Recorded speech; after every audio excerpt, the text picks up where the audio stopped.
ఒక చిన్న ఉద్యోగం పట్టుకొని ఇంత దారుణంగా నువ్వు మాట్లాడడం, వీడియో కాల్లో మాట్లాడించుకొని నేను ఎంపీపీని చేసుకునేంత అంత దిగజారే కుటుంబం పరిటాల కుటుంబం కాదని కూడా నేను చెప్తున్నాను. అనవసరంగా పదే పదే చేతగాని మాజీ ఎమ్మెల్యే చెప్పిన మాటలు నువ్వు కూడా విని నువ్వు కూడా పేపర్లు తీసుకొని చదవడం అది కరెక్ట్ కాదు. ఇక్కడ ఏం జరిగిందనేది ఒక్కసారి తెలుసుకోవాలని కూడా చెప్తున్నాం. మరి ఈరోజు పదే పదే పోలీసులు కూడా చేస్తున్నారు. ఒక ఎస్ఐనండి, ఒక బీసీకి సంబంధించిన ఒక ఎస్ఐని ఆయన ఎందుకు టార్గెట్ చేస్తున్నారో అర్థం కాల.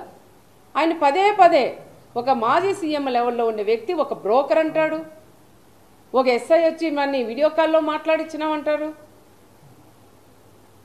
మన ఆ ఎస్ఐ కూడా ఎన్ని కష్టాలు పడుకొని చదువుకొని తల్లిదండ్రులు కూడా ఎంత కష్టాలు పెట్టి చదివించుంటారు.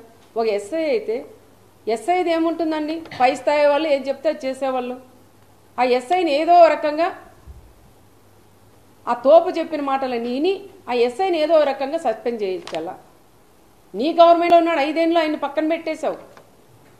మళ్ళీ ఈ గవర్నమెంట్లో ఆయన కరెక్ట్గా జాబ్ చేస్తుంటే ఈ రకంగా మళ్ళీ వీడియో కాల్లో మరి ఒకరితో పలికించు. నువ్వు ఒక అబద్ధం చెప్పేది కాదు, వీడియో కాల్లో మాట్లాడిచ్చాడు ఎస్ఐ అని చెప్తున్నావు.